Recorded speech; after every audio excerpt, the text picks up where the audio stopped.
Well, congratulations on the new album, Aquita. And the first thing, I'm barely fluent in English and I don't speak any Spanish, so I tried looking it up and Googling it, and I got I didn't get a definitive answer, so I thought I'd just check with you and see what it means to you. It's diminutive for water in the way that you could say cutie for cute or doggy for dog. Oh, okay. It's a way of making the word more pet-like. That's always a good thing. So it's very common for somebody to offer "Quería agüita," and be like, would you like a glass of water? Oh, okay. Like, would you like some water there? It's like this extra care to make the word feel more more intimate in a way, more tender. And why did you choose that to name the album? It's just so common to offer somebody a glass of water that way, or it's just so it's a cool word for water, and I hadn't seen it used much. It hadn't been explored much. It just seemed like a moment I could capitalize on it and make a world out of. Water is quite important, as it turns out. So it is. We down here in New Zealand are surrounded by it. Amazing, and a huge sky. So yes. Beautiful down there. Yes, it is. And so I saw that you just posted a video of Moonless, kind of a live acoustic-y type thing, and that was just a couple days ago. So maybe we can talk about the making of that and your performance and the song itself. Mama died, and I was moonless and you're thick and tight. It was rude, I was lonesome. Oh no. And mold survived. I told the squint as if a bit alone. Disposed of wisdom by the moment. Oh no. That was a performance where we switch off and the Onyx Collective joins me, and then I'm playing some drums. That song is a poem about my mother's passing, set to some music inspired by one of the Stravinsky symphonies. I forget which one, but okay. I was listening to one and I heard some root motion and a lead line moving through, and it wasn't one of the motifs. It was just one of these passing moments that doesn't repeat again. And so I started working with the harmony, and I found the chorus out of that. And that song was recorded on 2-inch tape. Do they still make 2-inch tape? Yeah, ATR makes it. I love it, man. Anything that's like a folk or an R&B cut where it really sounds like acoustic instruments, like Someone, that's me playing on a multi-track. There's no edits there. Right. We're using the Helios console, the Helios 69. Got a beautiful signal path down there at Signal Core, and that's in Brooklyn. Uh-huh. What else can I tell you about that song?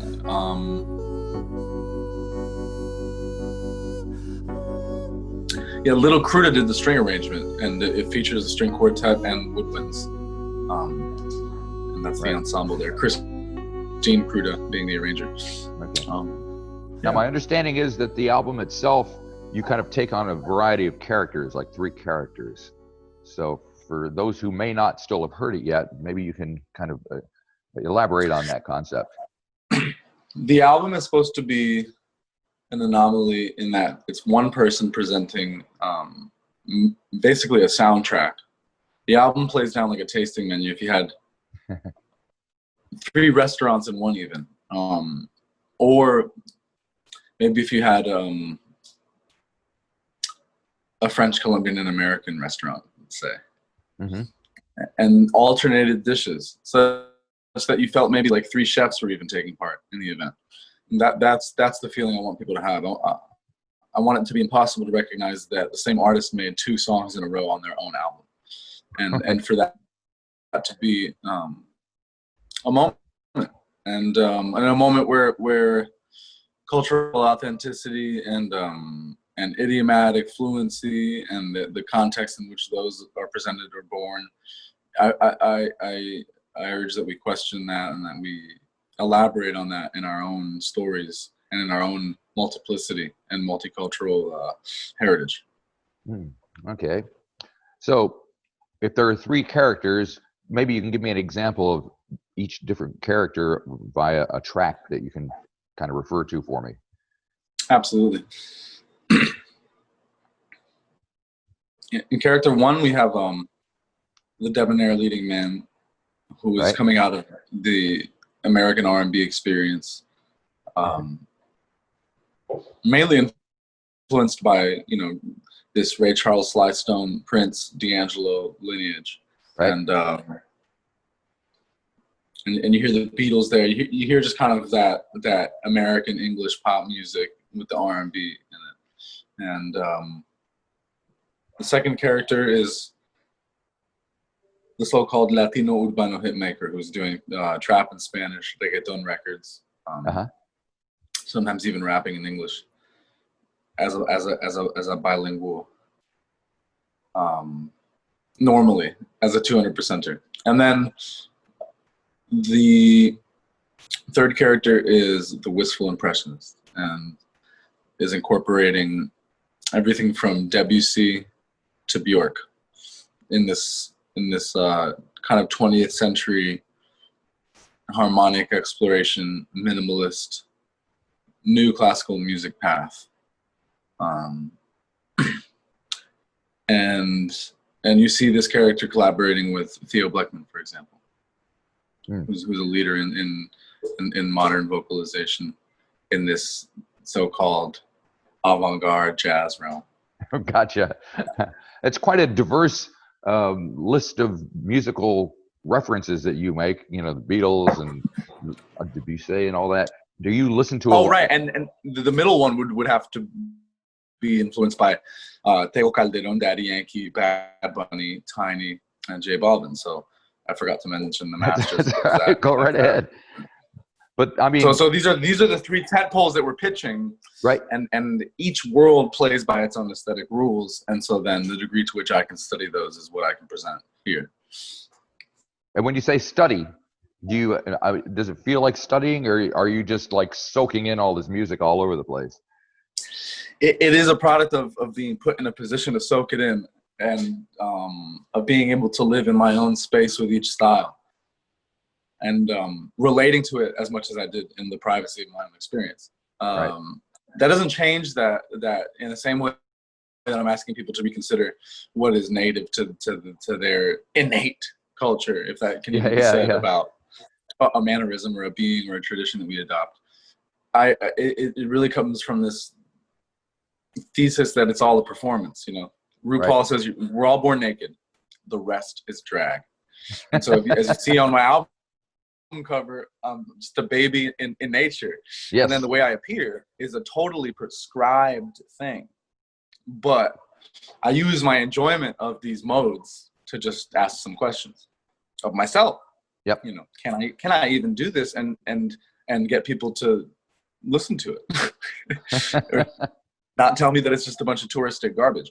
And the thing is, I do find myself as a constant tourist, as an imitator, right? Mm-hmm. And so I'm owning that in this very almost coldly analytical way on the record, but then freeing myself from expectation and then just kind of enjoying music in the process. Right. And for one of the first times, truly.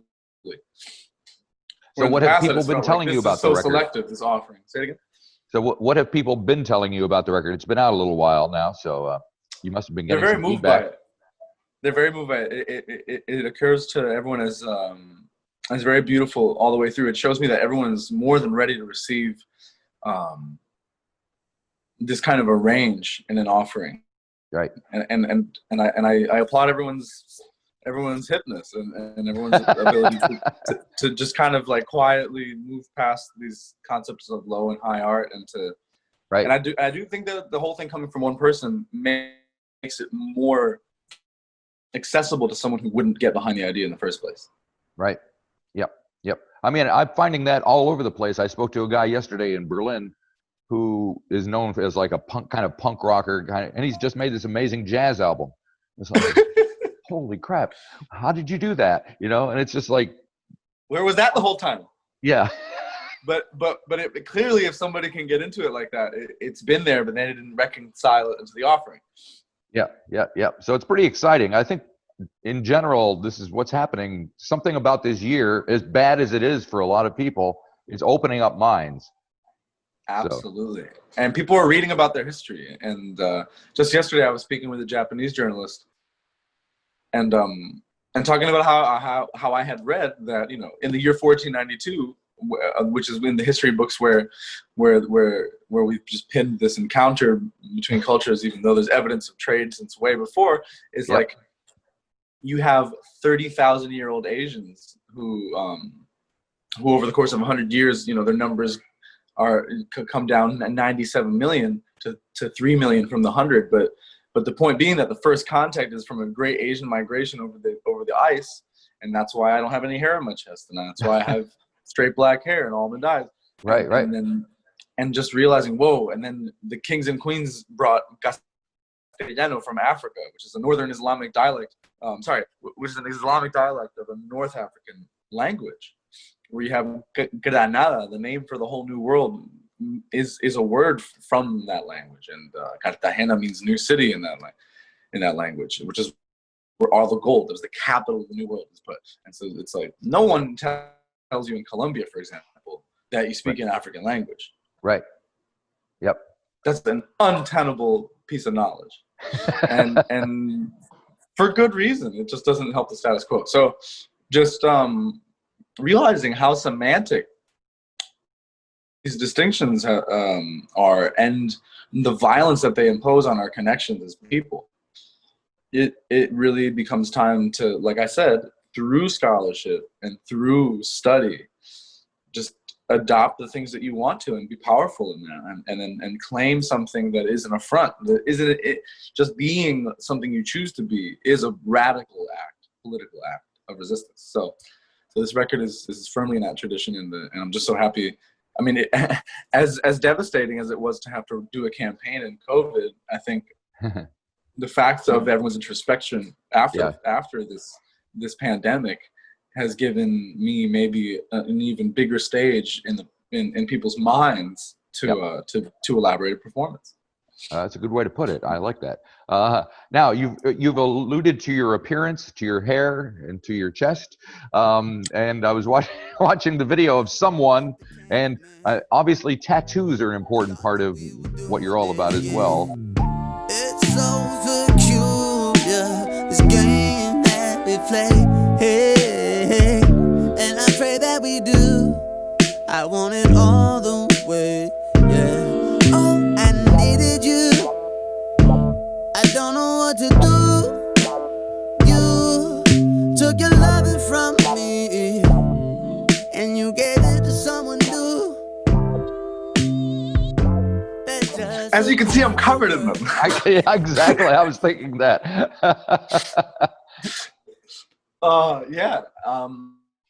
I think when you do choose to tattoo your body, and people in general think that you have a photogenic offering, it just becomes such a currency in the image, right?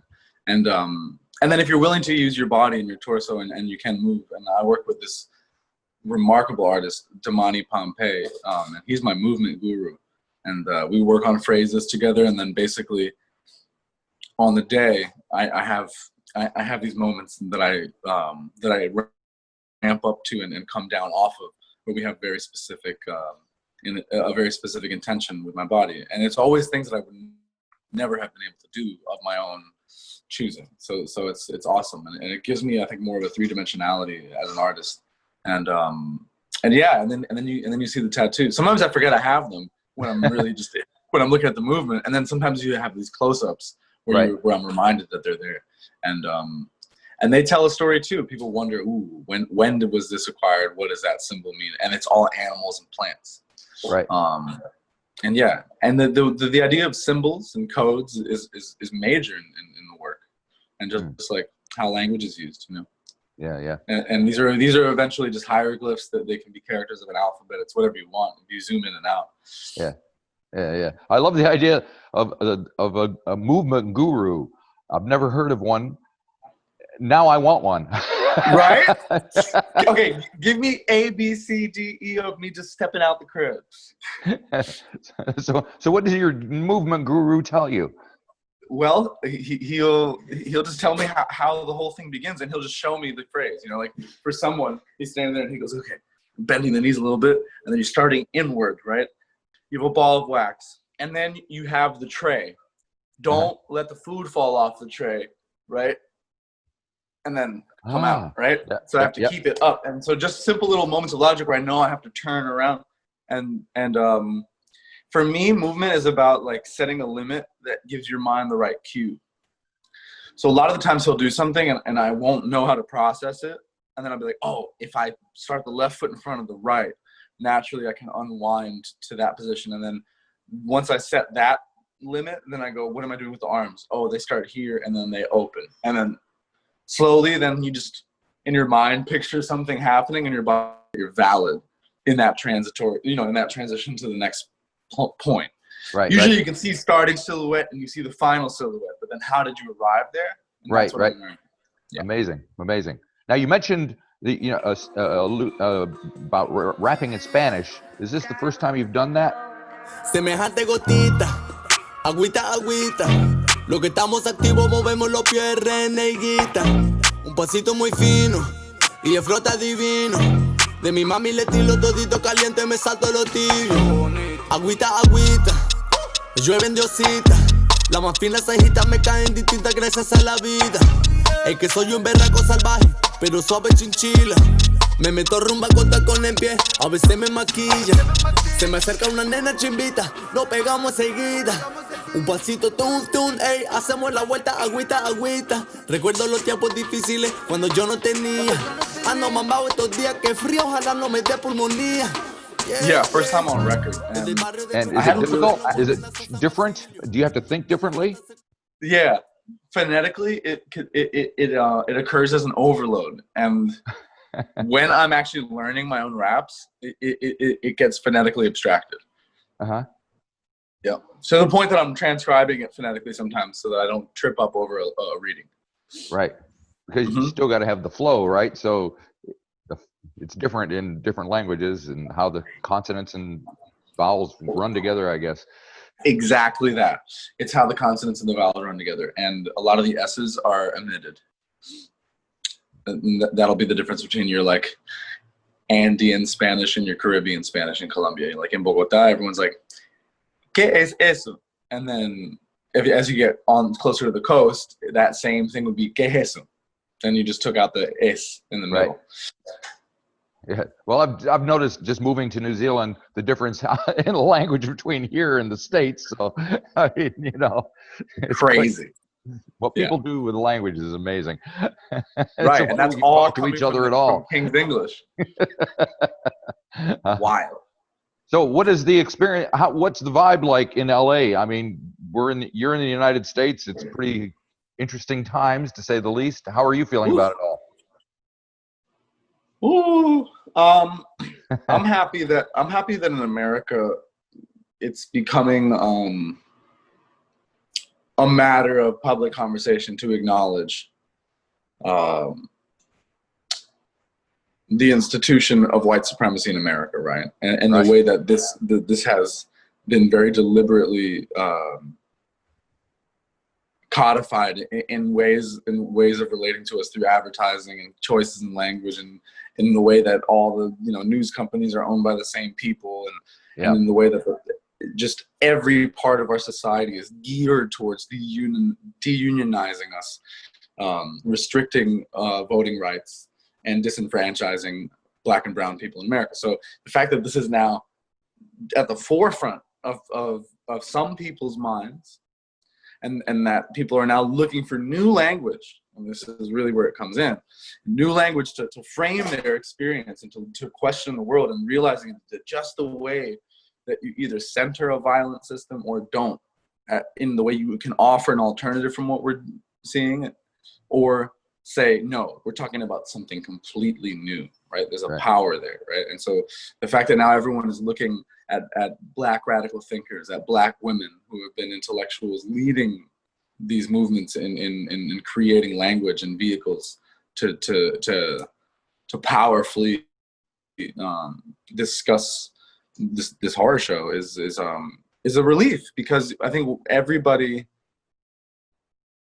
consumes information and privately has these moments where they mourn something that they saw as an opportunity that they know that they'll never have based Right. on these things. Yes. And we look around and then we're just like, how do I even begin to understand something that I've lived with and been on both sides of, or mostly 99% on one side of, and then 1% feeling the other based on the color of my skin? And then how do you deal with this knowing, right? And just watching everybody navigate and negotiate the disconnection from possibility is it's like not awesome in the way of positivity, but awesome in its scope. It's just massive. Yeah. So I couldn't say enough about it, and I probably said too much. So it's like, it's just it's a delight to be able to offer something that is so bent on transgressing these like really violent limits, as I said. Yeah. So with Aquita out and about now, what are you setting your sights on next? Anything? I have a collaboration with Fania Records afoot. And basically, like, this comes back to your question about rapping in Spanish. Yeah. It's like I approached it through cumbia and salsa. In the same way that Sly Stone is the Kanye West and Travis Scott of his day. And he's wearing these big nameplates, and like, you just don't see this before him. He's putting drum machines and vocoders on records before Stevie Wonder's doing it. Yeah. Hector Lavoe is Bad Bunny. Quite literally, when you look at the outros and the way he's talking his shit and doing his ad-libs, and when they take it home at the end of a salsa tune, you can literally start taking these phrases and putting them in raps, and Right. it holds up.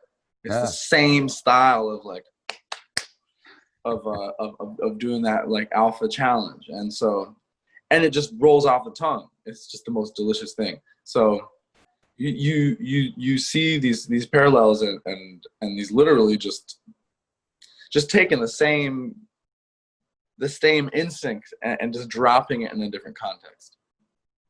Very cool.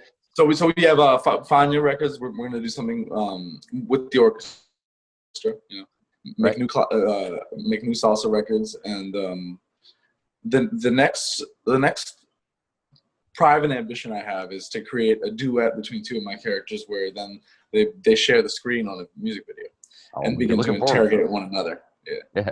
And being in Brooklyn is a good place for the salsa thing, right? Yeah. Being in Colombia is even better. I'm sure it is, yeah. but then it's funny because salsa is a New York music. It's like it literally it was born in New York, and as an American fusion, yeah, that's an amazing moment, because then my connection to Colombia and is through cumbia and salsa, right? Yeah. Very good. Yes, sir. Very cool. Well, thank you for talking to me. I appreciate it. I hope everything goes well over there in the next few days, because we're all watching very tentatively here. Yep. We remember how it went last time, so we assume nothing. Yeah, it's just, I'll say this, you know, in Colombia, it's easier to get somebody to vote for who you want to by just paying them $7 than by letting them know who the candidates are, you know? So it's just like, that goes further in somebody's day-to-day life. Yeah. Than choosing another person who's just going to steal the budget. So yeah, it's with a heavy conscience and a hopeful heart that we show up to the polls. Exactly. Well, good luck with everything, and thank you very much for talking to me. I appreciate it. Thanks for your time. Bye-bye. Have a good one, man. You too.